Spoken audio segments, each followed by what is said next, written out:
Hello friends, तो आज हम एक्सप्लेन करने वाले हैं एक बहुत ही शानदार साउथ मिस्ट्री थ्रिलर मूवी जिसका नाम है सिम्बा। तो चलिए शुरू करते हैं। कहानी की शुरुआत में हमें एक छोटी सी फैमिली को दिखाया जाता है।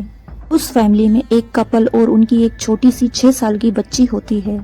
महिला का नाम अक्षता है। साथ ही अक्षता एक बहुत ही अच्छी टीचर है जो कि एक इंटरनेशनल स्कूल में पढ़ाती है। वहीं अक्षता का हस्बैंड व्हील चेयर पर बैठा है और वो वर्क फ्रॉम होम करता है। एक दिन अक्षता अपनी बेटी को स्कूल ले जा रही होती है। अक्षता के व्यवहार से हमें पता चलता है कि उसका नेचर काफी खुश मिजाज है, साथ ही वो दिल की भी साफ है। के बाद हमें अक्षता का स्कूल दिखाया जाता है जहाँ पर वो पढ़ाती है। आज अक्षता की क्लास में नील नाम के एक बच्चे का जन्मदिन था। वहीं नील के दोस्त उसके लिए अच्छे अच्छे गिफ्ट लेकर आए हुए थे।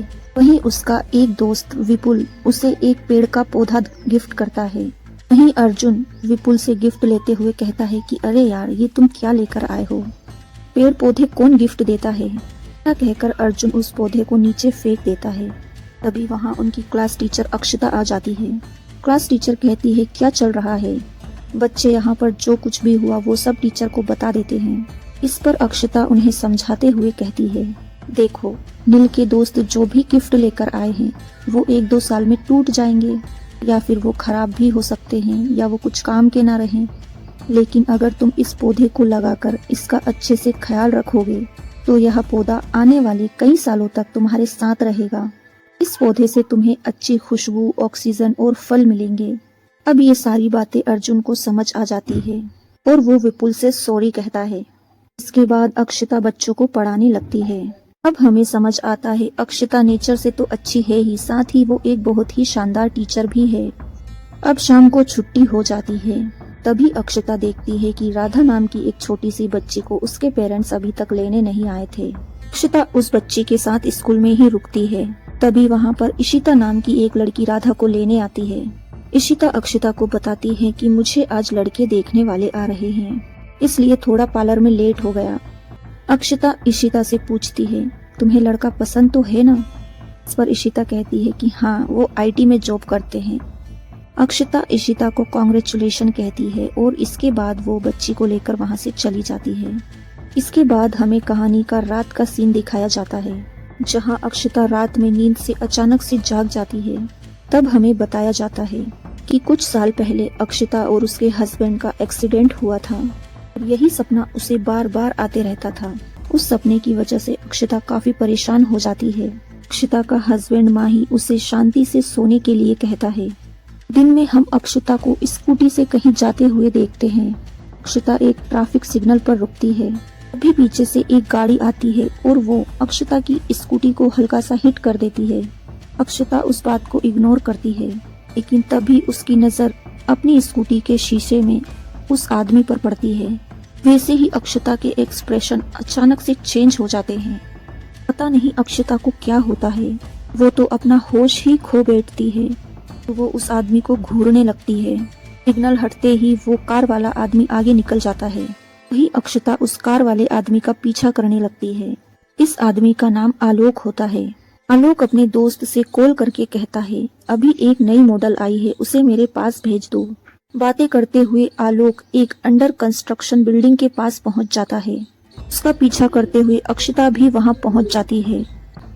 अक्षता आलोक के दोनों पैरों के नीचे एक जोर की लात मारती है, जिससे आलोक चीखते हुए वहीं बैठ जाता है। उसके बाद वो उसके सीने पर एक लात जमाती है कि अक्षता आलोक को बुरी तरह से पीटने लगती है। अक्षता को इस रूप में देखकर ऐसा लगता ही नहीं कि वो अक्षता है। इतने शांति प्रिय स्वभाव की अक्षता अचानक से ऐसे कैसे वायलेंट हो जाती है। अक्षता आलोक को इतना मारती है कि उसकी जान ही चली जाती है। इसके बाद वो स्कूटी उठाकर वहां से निकल जाती है। अक्षता ने आलोक को क्यों मारा, ये सीक्रेट हमें कहानी में आगे पता चलेगा। अगले सीन में हमें पार्ट फार्मा कंपनी को दिखाया जाता है जहाँ एक मीटिंग चल रही होती है। इस कंपनी का बॉस पाथ होता है।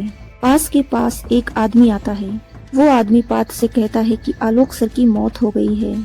ये बात सुनकर पाथ बहुत ज्यादा परेशान हो जाता है क्योंकि आलोक पाथ का दोस्त था। इसके बाद हमें क्राइम सीन की लोकेशन दिखाई जाती है जहाँ पर पुलिस पहुँच चुकी थी। वहाँ पुलिस इन्वेस्टिगेशन शुरू कर चुकी थी इस केस की जिम्मेदारी एसीपी अनुराग को मिलती है। अब एसीपी ये अंदाजा लगाने लगता है कि आखिर ये खून कैसे हुआ होगा। छानबीन करते वक्त अनुराग को कुछ बाल मिलते हैं। ये बाल किसी महिला के भी हो सकते हैं। साथ ही उसे कुछ फिंगरप्रिंट्स और उसके द्वारा इस्तेमाल किए गए हथियार भी मिलते हैं। पुलिस वहां के गार्ड्स से इस बारे में पूछती है। तभी गार्ड्स पुलिस वाले को बताता है कि आलोक सर यहाँ कई लड़कियों के साथ आते रहते थे। बिल्डिंग में अंदर जाने पर उन पुलिस वालों को एक बेड भी मिलता है। वहीं वॉचमैन बताता है कि वो लड़कियों के साथ यहाँ एंजॉय करने आते थे। अब अनुराग अपने जूनियर्स से कहता है कि इस एरिया के सभी सीसीटीवी फोटोज निकालो, साथ ही ये भी चेक करो कि आलोक की कॉल हिस्ट्री में क्या मिलता है। अगले सीन में हमें एक बहुत बड़ी मीडिया कंपनी को दिखाया जाता है, जहां हमें फाजिद नाम के एक पत्रकार को दिखाया जाता है। फाजिद अपने कलीग्स के साथ आलोक की न्यूज को कवर कर रहा होता है। इसके बाद हमें उसी लड़की इशिता को दिखाया जाता है जिसे हमने मूवी की शुरुआत में देखा था। इशिता किसी आईटी में जॉब करने वाले लड़के के साथ शादी करने वाली थी और वो यही बात अपने कलीग्स को बता रही होती है। तभी वहाँ पर फाजिल आता है। फाजिल इशिता को कॉन्ग्रेचुलेट करता है। साथ ही वो इशिता से कहता है जिससे तुम्हारी शादी हो रही है उसका पैकेज काफी अच्छा है, इसीलिए उसका वर्कलोड भी काफी ज्यादा होगा। साथ ही तुम आलीशान महल में रहोगी, महंगी गाड़ियों में भी तो घूमोगी, लेकिन उसकी ईएमआई भरते भरते तो तुम्हारे पति की जिंदगी ही गुजर जाएगी और इस बीच वो तुम्हें टाइम भी नहीं दे पाएगा। लेकिन बाकी सब कुछ ठीक है, तुम कर लो शादी। इस तरह से फाजिल इशिता के मन में एक डाउट क्रिएट कर देता है। के बाद हमें एसीपी अनुराग को दिखाया जाता है, जहां उसके जूनियर्स उसे आलोक के बारे में खबर देते हैं। वो कहते हैं कि सर आलोक एक नंबर का ठरकी इंसान था, वो लोंडियाबाज था, वो लड़कियों पर पैसे लुटाता और उनके साथ अय्याशियां करता था। उसने लास्ट कॉलिंग किसी तीथा नाम के आदमी को की थी। वहीं सीसीटीवी फोटोज से पता चलता है कि आलोक की कार का एक महिला पीछा कर रही थी। वो महिला लगभग 30 से 32 ईयर की होनी चाहिए, मगर कैमरा क्वालिटी खराब होने की वजह से, साथ ही में उस महिला ने हेलमेट पहना हुआ था, इस वजह से ये लोग उसे पहचान नहीं पाते। आलोक के मर्डर के बाद ये महिला जिस एरिया की तरफ गई थी उस एरिया की ये लोग छानबीन करना शुरू कर देते हैं। इधर फाजिल उस वॉचमैन को कुछ पैसे देता है और कुछ सबूत इकट्ठे करने लगता है ताकि वो मिर्च मसाला लगाकर न्यूज बना सके। इसके बाद हमें अक्षता का स्कूल दिखाया जाता है, जहां इशिता अपनी भतीजी राधा को लेने आई होती है। इशिता अक्षता को बताती है कि मैंने उस आईटी में काम करने वाले लड़के को रिजेक्ट कर दिया है। साथ ही इशिता अक्षता को ये भी बताती है कि मैंने गवर्नमेंट में जॉब करने वाले लड़के को भी रिजेक्ट कर दिया। वो लड़के तो अच्छे थे और उनका पैकेज भी बढ़िया था, लेकिन मुझे नहीं लगता कि मैं उनके साथ अच्छे से अपनी जिंदगी निकाल पाऊंगी। ये सब सुनकर अक्षता इशिता से कहती है, आखिर ये सब बातें तुम्हारे दिमाग में डालता कौन है? इस पर इशिता तुरंत बोल पड़ती है कि मेरा दोस्त फाजिल, वही मुझे अच्छी अच्छी एडवाइस देता है। अब अक्षता मामला समझ चुकी थी। अक्षता इशिता से कहती है कि तुम्हारा दोस्त फाजिल तुमसे बहुत प्यार करता है। वहीं इशिता अक्षता से कहती है, लेकिन उसने मुझे कभी बताया क्यों नहीं? इसके बाद अक्षता इशिता को फाजिल के दिल की बात बाहर निकालने का आइडिया देती है। उसके अगले ही दिन इशिता फाजिल को एक जगह पर मिलने के लिए बुलाती है। इशिता फाजिल से कहती है कि मुझे तो कोई लड़का पसंद ही नहीं आ रहा, इसी वजह से मेरे पिताजी ने मेरी शादी एक बिजनेसमैन से तय कर दी है।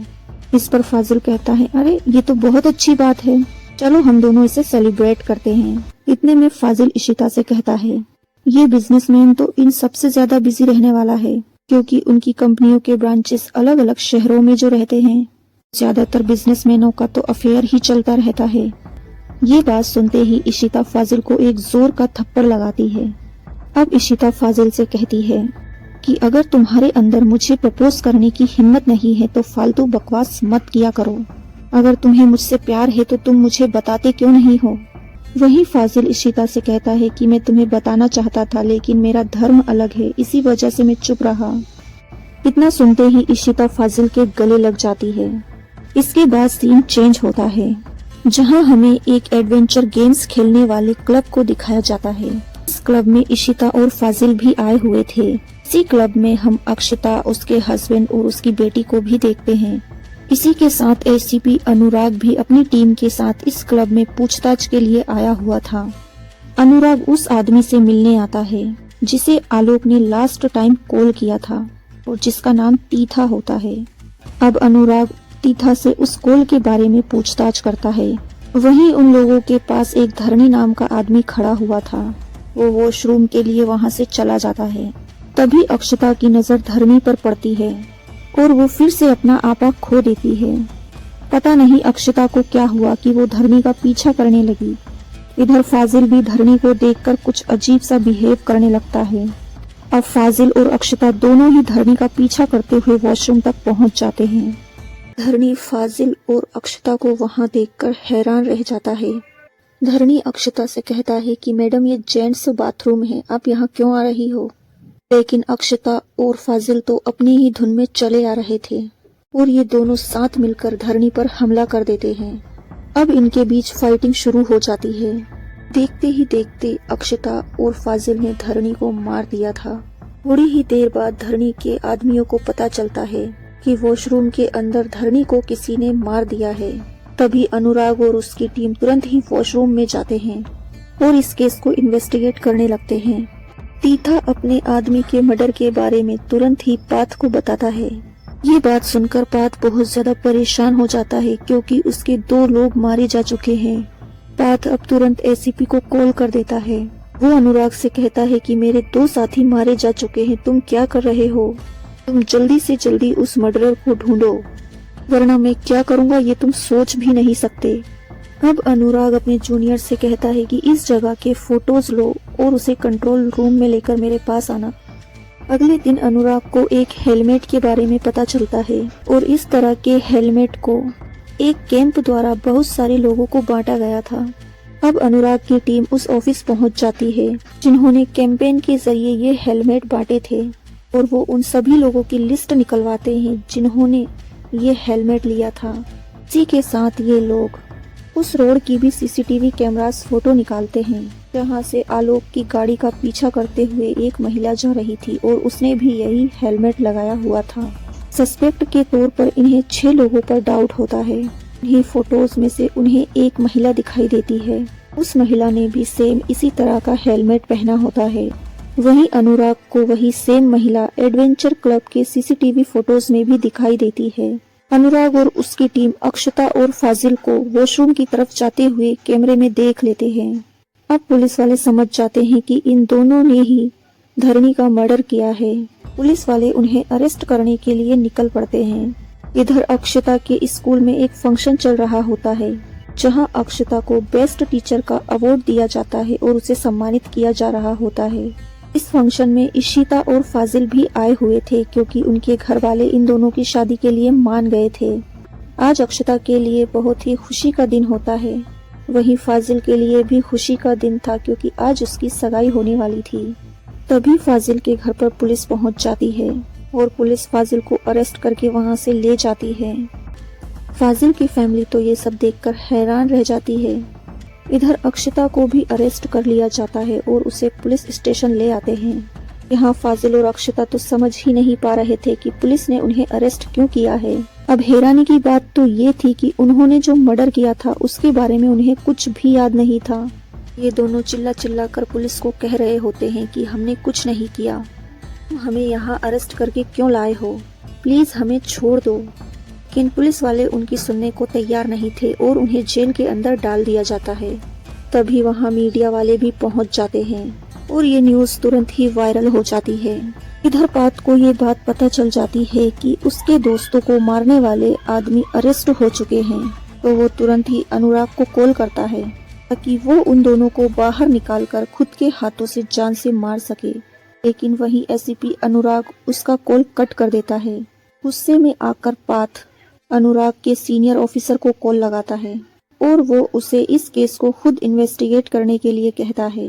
साथ ही वो ये कहता है कि एसीपी अनुराग को किसी और केस में लगा दो और मेरा केस तुम ही हैंडल करो। इसके बाद सीनियर ऑफिसर संतोष नाम के एक बंदे को अपने पास बुलाता है। सीनियर ऑफिसर संतोष से पूछता है क्या हमारे पास कोई नया केस आया है। संतोष बताता है कि हाई कोर्ट के जज के बेटे का एक्सीडेंट हुआ है। ये बात सुनते ही तुरंत ऑफिसर एसीपी अनुराग को कॉल करता है और वो अनुराग से कहते हैं कि मैं तुम्हें इस केस से हटा रहा हूँ। आगे से इस केस को संतोष हैंडल करेगा। पर अनुराग कहता है कि सर, मैंने गुनहगारों को पकड़ लिया है, सच्चाई क्या है मुझे इस बारे में पता करने दीजिए। लेकिन सीनियर ऑफिसर अनुराग की एक भी नहीं चलने देते और वे अनुराग को जज के बेटे के एक्सीडेंट का केस दे देते हैं। अनुराग अपने सीनियर्स की बात तो नहीं टाल सकता था, लेकिन उसे अब अपने सीनियर्स पर ही शक होने लगता है। उसे ऐसा लगता है कि ये सभी लोग बात से मिले हुए हैं, जो कि अक्षता और फाजिल को मारने का प्लान बना रहे हैं।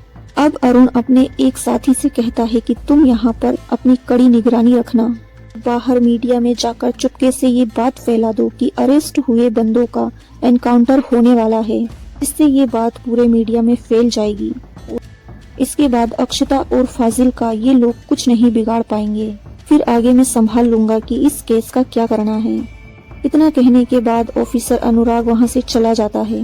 इसके बाद कांस्टेबल राजू चाय पीने के बहाने से बाहर जाता है और वो वहीं चाय पीते हुए बातें करते करते न्यूज रिपोर्टर को चुपके से बता देता है कि अरेस्ट हुए लोगों की जान खतरे में है। अब क्या होना था, मीडिया वाले मिर्च मसाला लगाकर अपना काम शुरू कर देते हैं। इधर ऑफिसर अनुराग एक्सीडेंट वाली जगह पर पहुंचता है। छानबीन करने पर अनुराग को पता चलता है कि हाई कोर्ट के जज का बेटा यहीं पास ही के कॉलेज में पढ़ाई करता था। वो और उसके कुछ दोस्त यहाँ पर रेसिंग करने के लिए आए हुए थे। रेसिंग के दौरान ही उसका एक्सीडेंट हुआ और उसके सिर पर गहरी चोट आई है और वो पास ही के हॉस्पिटल में एडमिट किया गया है। अब अनुराग तुरंत ही हॉस्पिटल पहुंच जाता है। वहीं डॉक्टर्स ऑपरेशन थिएटर में उस लड़के का ऑपरेशन कर रहे होते हैं। ये केस बहुत ज्यादा उलझता जा रहा था। तभी डॉक्टर्स की टीम जज के पास आती है और वो जज से कहते हैं कि हम आपके बेटे का ऑपरेशन हैंडल नहीं कर पाएंगे। उसके ऑपरेशन के लिए हमें बेस्ट सर्जन डॉक्टर ईरानी को यहाँ बुलाना होगा। इसके बाद तुरंत ही डॉक्टर ईरानी इंडिया पहुँच जाते हैं क्योंकि इमरजेंसी केस था। हॉस्पिटल में पहुंचते ही डॉक्टर ईरानी तुरंत ही ऑपरेशन शुरू कर देते हैं। अब 2-4 घंटे की प्रोसेस के बाद ऑपरेशन सक्सेसफुल हो जाता है। अब डॉक्टर ईरानी जज से कहते हैं कि टेंशन मत लो, आपका बेटा खतरे से बाहर है। डॉक्टर कहते हैं कि तुम अपने बेटे से मिल सकते हो। इस पर जज डॉक्टर का शुक्रिया अदा करता है। इधर ऑफिसर पाथ संतोष को कॉल करके कहता है कि आज रात को तुम उन दोनों को बाहर निकालना, हम उन दोनों का एक्सीडेंट करवा के या एनकाउंटर करके उन्हें मार देंगे। अब राजू तो इन पर नजर रखे हुए ही था, वो इनकी बातें सुन लेता है और वो तुरंत ही ऑफिसर अनुराग को ये न्यूज दे देता है। अब अनुराग राजू से कहता है कि तुम ये न्यूज उसके घर वालों को और मीडिया में जाकर बता दो। साथ ही बाकी कांस्टेबलों से ये भी कहो कि अक्षता और फाजिल यहाँ से बाहर नहीं जाने चाहिए। इसके बाद रात के टाइम संतोष और उसके आदमी अक्षता और फाजिल को बाहर ले जाने लगते हैं। तभी वहाँ पर मीडिया वाले और अक्षता और फाजिल के घर वाले वहाँ पहुँच जाते हैं और यहाँ इन लोगों का प्लान फ्लॉप हो जाता है। अब वो फिर से अक्षता और फाजिल को मजबूरी में जेल के अंदर डाल देते हैं। अब अगली सुबह ऑफिसर संतोष उन्हें फिर से कोर्ट ले जाने के बहाने से बाहर ले जाने लगता है। तभी वहाँ पर वापस से मीडिया और फाजिल और अक्षता के घर वाले आ जाते हैं। यहाँ अक्षता और फाजिल की फैमिली बुरी तरह से चीखती चिल्लाती है। इधर तीथापात से कहता है कि वो लोग जेल से निकल चुके हैं, हम ये मौका नहीं छोड़ सकते, मैं उन दोनों को रास्ते में ही खत्म कर दूंगा।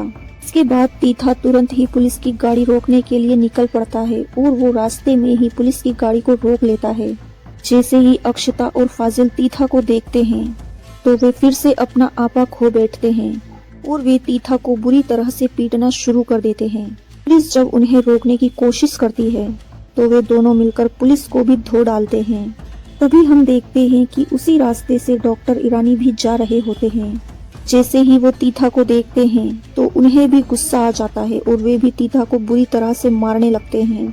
फाइनली उसे जान से ही मार डालते हैं। पुलिस यहाँ कुछ नहीं कर पाती। वहाँ खड़े कुछ लोग इन तीनों का वीडियो बनाकर इंटरनेट पर डाल देते हैं।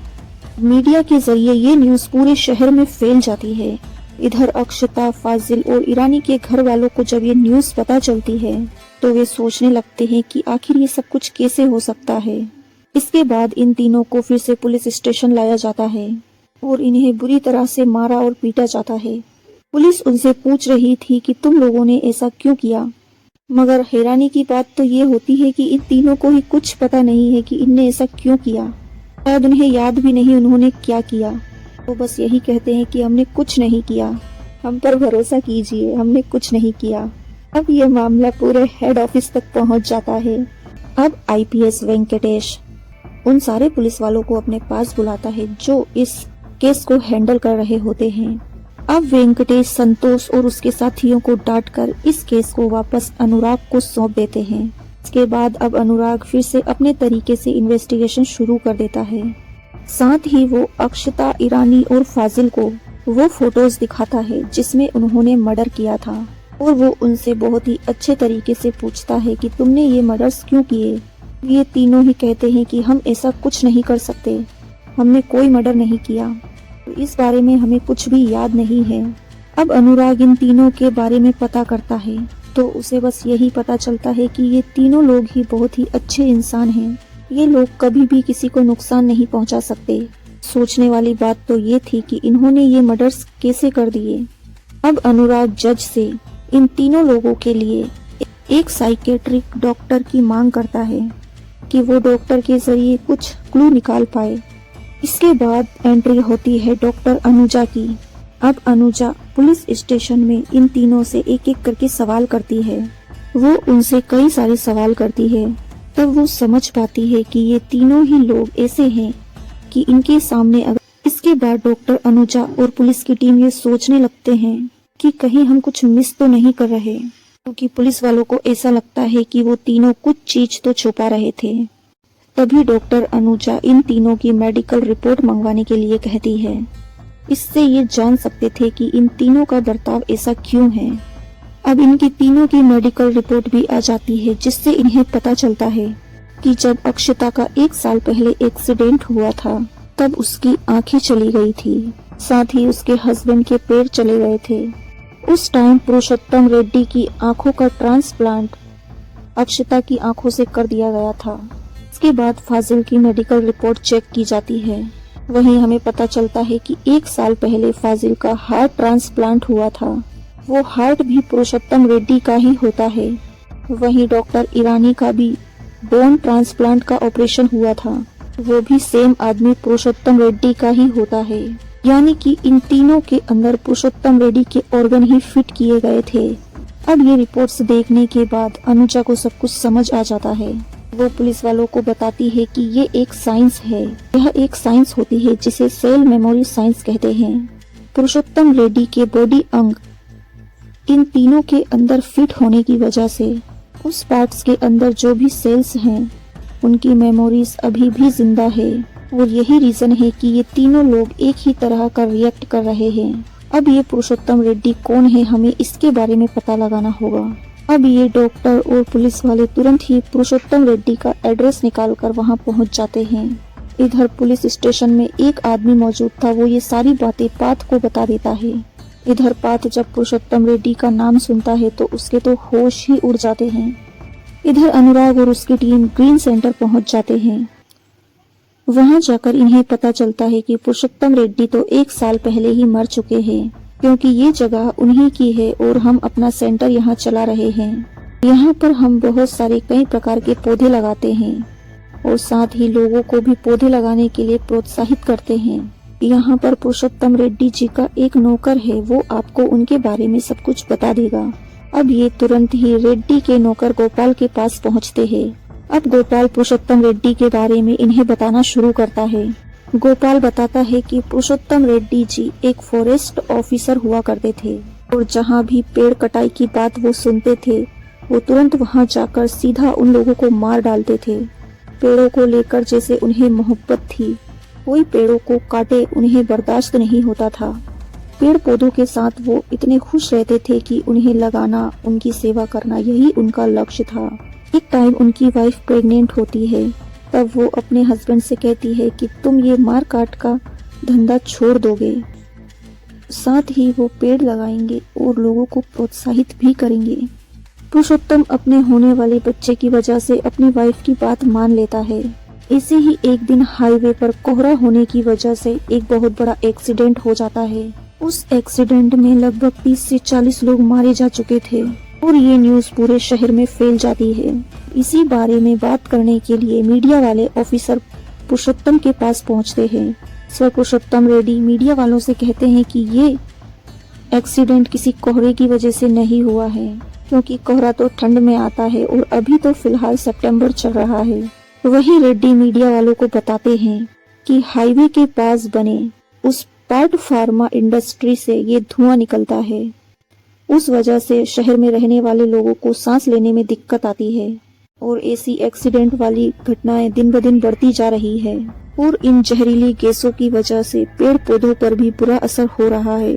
वहीं मीडिया वाले और बाकी वहां खड़े लोगों को पुरुषोत्तम जी की ये बातें सही लगती हैं। अब सारे लोग पार्ट फार्मा इंडस्ट्री के खिलाफ हड़ताल करना शुरू कर देते हैं। इसके बाद सरकार उस पार्ट फार्मा कंपनी को बंद करवा देती है और ये कंपनियां पाथ की ही होती है।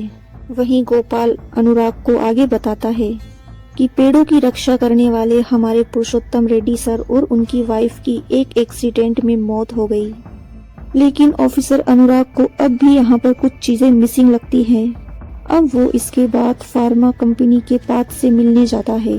वहीं पाथ अनुराग को कॉफी पीने के लिए कहता है और उसे सारी सच्चाई बताने लगता है। पाथ अनुराग को बताता है कि मैंने ही पुरुषोत्तम रेड्डी और उसकी वाइफ को मेरे पास बात करने के लिए बुलाया था और मैंने उसे समझाया था कि तुम ये लोगों के मन में पेड़ों के प्रति जागरूकता फैलाना बंद कर दो, क्योंकि उनकी ही वजह से उसकी केमिकल की फैक्ट्री आज बंद हो रही थी। वह पुरुषोत्तम उसकी सुनने को तैयार नहीं था। तभी हमें पता चलता है कि यहाँ पुरुषोत्तम और उसकी वाइफ को पाथ ने एक ग्रीन टी पीने के लिए दी थी, जिसके अंदर मिथाइल मर्क्यूरिन नाम का कोई पॉइजन मिला हुआ था। उस ग्रीन टी को पीते ही पुरुषोत्तम रेड्डी और उसकी वाइफ की हालत खराब होने लगती है और वे अपनी जान बचाने के लिए गाड़ी से वहाँ से निकल जाते हैं, लेकिन बीच रास्ते में ही उनका कार एक्सीडेंट हो जाता है और वे दोनों वहीं ऑन द स्पॉट मारे जाते हैं। वहीं हमें पता चलता है कि पुरुषोत्तम रेड्डी ने पहले कहा हुआ था कि मेरे ऑर्गन्स मरने के बाद दान कर दिए जाएं। उसके मरने के बाद उसके शरीर के ऑर्गन निकाले जाते हैं और यही पार्ट्स अक्षता, फाजिल और ईरानी के अंदर फिट कर दिए जाते हैं और इसी वजह से उनके शरीर के अंदर जो सेल्स मौजूद थे उनके अंदर पुरुषोत्तम रेड्डी की मेमोरी आ गई थी। यही कारण होता है कि अक्षता, फाजिल और ईरानी एक जैसा बर्ताव करते हैं। और जब इन लोगों ने पुरुषोत्तम रेड्डी के कातिल को देखा तो ये अजीब सा बर्ताव करने लगते हैं। और जैसे ही ये बात अनुराग को पता चलती है कि पुरुषोत्तम रेड्डी और उसकी वाइफ को पाथ ने ही मारा है, तो वो उसे अरेस्ट करने के लिए उठता है। तभी उसे पता चलता है कि उसकी कॉफी में भी वही मिथाइल मर्क्यूरी वाला पॉइजन मिलाया गया है। अब यहाँ अरुण भी अपनी जान बचाने के लिए अपनी कार में बैठकर सीधा हॉस्पिटल की तरफ जाने लगता है। इधर पाथ और उसके आदमी मिलकर अक्षता, ईरानी और फाजिल को पकड़ लेते हैं और उनकी फैमिली के सामने उन्हें बुरी तरह से मारते हैं। ये लोग इन तीनों को खत्म करने ही वाले होते हैं कि तभी वहाँ पर ऑफिसर अनुराग पहुँच जाता है। यानी कि ऑफिसर अनुराग टाइम से हॉस्पिटल पहुंच गया था और उसका ट्रीटमेंट भी हो चुका था और उसे उस जहर का एंटीडोट मिल गया था, इससे उसकी जान बच गई। अब अनुराग पाथ और उसके आदमियों को बुरी तरह से मारता है। यहाँ अनुराग ही पाथ और उसके साथियों को मार डालता है। वहीं अक्षता, फाजिल और ईरानी ये तीनों मिलकर यहाँ पाथ को बिल्कुल ही खत्म कर देते हैं। इस तरह से पुरुषोत्तम रेड्डी का बदला यहाँ पर खत्म होता है। अब डॉक्टर अनुजा जज के सामने ये बात प्रूफ करती है कि इन तीनों के अंदर जो सेल्स मौजूद है वो पुरुषोत्तम रेड्डी की है। तो इस तरह के कई सारे केसेस के उदाहरण जज के सामने पेश कर देती है। अब जज साहब भी इन तीनों को बाइज्जत बरी कर देते हैं। ये खुशखबरी सुनते ही अक्षता, फाजिल और ईरानी और उनकी फैमिली बहुत ज्यादा खुश होते हैं। दोस्तों ये फिल्म तो बहुत ही शानदार थी, मुझे तो 1 नंबर लगी। आपको कैसी लगी कमेंट्स में जरूर लिख के बताइएगा। Thanks for watching.